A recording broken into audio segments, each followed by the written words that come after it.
اور اس کے قیام کی وجوہات کیا ہیں، اس کے ممبر ممالک کتنے ہیں اور اس کے مقاصد کیا کیا ہے اور اس کے مالک اب تک کتنے متحد ہیں۔ چلیے اپنا ٹاپک شروع کرتے ہیں۔ ہم پہلے اس کے بیک گراؤنڈ کے بارے میں بات کرتے ہیں۔ 1914 میں پہلی جنگ عظیم کے بعد ولادیمر لینن نے 30 دسمبر 1922 کو سوویت یونین کی بنیاد رکھی۔ اس یونین میں تقریباً 15 ممالک شامل تھے جو روس کے ارد گرد ہی واقع تھے۔ 1939 میں اور 1945 تک ہونے والی دوسری جنگ عظیم کے بعد یورپ تقریباً تباہ ہو گیا۔ دنیا کے سامنے دو طاقتیں آئیں، ان میں سے ایک امریکہ اور دوسرا رشیا تھا۔ دنیا اس وقت بائی پولر ہو چکی تھی۔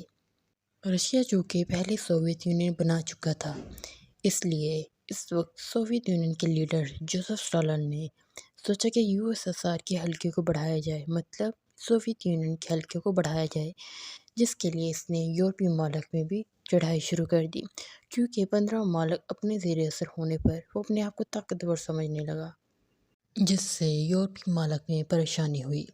اور یورپی ممالک نے بھی ایک آرگنائزیشن رکھی جس سے تیسری جنگ عظیم کو بھی روکا جا سکتا تھا، یورپ کی اکانومی کو بھی بہتر کیا جا سکتا تھا۔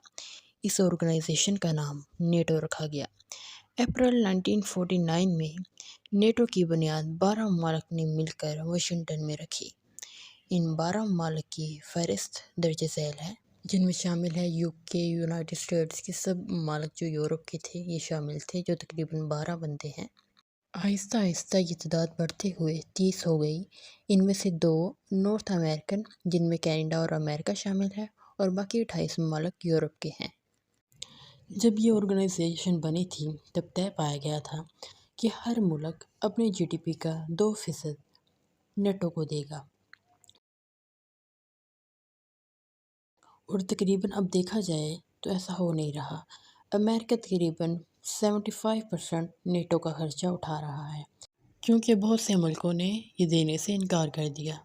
اب ہم اس کے قیام کی وجوہات کی طرف دیکھتے ہیں۔ اس کے قیام کی وجوہات درج ذیل ہیں۔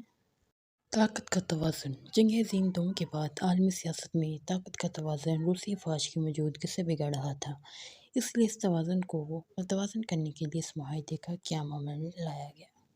اقوام متحدہ کی ناکامی کا ڈر۔ 1949 میں ایسے حالات پیدا ہو گئے تھے جس سے مغربی ممالک کو احساس ہوا کہیں اقوام مجلس کی طرح اقوام متحدہ بھی ناکام نہ ہو جائے۔ عدم تحفظ۔ یورپ میں بہت سی تنظیمیں کام کر رہی تھیں، انہیں تحفظ کی ضرورت تھی، تو اس کے لیے بھی نیٹو کا قیام عمل میں لانا ضروری سمجھا گیا۔ اب ہم اس کے مقاصد کو دیکھتے ہیں۔ اس کا پہلا مقصد اور سب سے بڑا مقصد یہ تھا اجتماعی دفاع، مطلب کہ اگر کسی ریاست پر حملہ ہوتا ہے تو پوری ریاست پر یہ حملہ تسلیم کیا جائے گا اور تمام ممالک مل کر دفاع کریں گے۔ اس کی مثال ہم ایسے بھی لے سکتے ہیں جیسے ورلڈ ٹریڈ سینٹر کا واقعہ ہوا تھا تو نیٹو کے تمام ممالک امریکہ کے ساتھ تھے۔ اس کا دوسرا مقصد مختلف شعبوں میں ترقی، مثلاً معاشی، تجارتی اور سیاسی اور دوسرے سرگرمیوں میں ترقی دینا تھی۔ اس کا تیسرا مقصد انٹرنیشنل کنفلکٹس اینڈ پرابلمس کو حل کرنا تھا۔ نیٹو کا اگر ہم تنقیدی جائزہ لیں تو بہت سی باتیں سامنے آتی ہیں جس سے نظر آتا ہے کہ نیٹو اتنی کامیاب نہیں رہی، چونکہ یہ آرگنائزیشن سوویت یونین کے مخالفت میں بنائی گئی تھی۔ اب جب کہ سوویت یونین ختم ہو گئی ہے تو اس کی بھی اتنی ضرورت نہ تھی۔ ہم اس کا تنقیدی جائزہ لیتے ہیں کہ ان ممالک میں جو نیٹو میں شامل ہے کتنا اتحاد ہے۔ 1979 میں سوویت یونین نے جب اپنی فوجیں افغانستان میں داخل کی تو نیٹو کے ممالک کو یہ خدشہ لاحق ہو گیا کہ کہیں سوویت یونین دوبارہ یورپ پر قبضہ نہ کر لے، چنانچہ انہوں نے پرشنگ میزائل اور کروز میزائل نصب کر دیے، لیکن عملی طور پر روس کو افغانستان میں کارروائی کرنے سے نہ روک سکے۔ اس کے علاوہ 1980 میں ماسکو میں اولمپکس کھیلیں منعقد ہوئی تو امریکہ نے اس میں حصہ لینے سے انکار کر دیا، لیکن مغربی ممالک نے امریکہ کی مخالفت کے باوجود اس میں حصہ لیا۔ یہ نیٹو سر جنگ کو مزید تیز کرنے میں بھی اہم کردار ادا کرتی ہے۔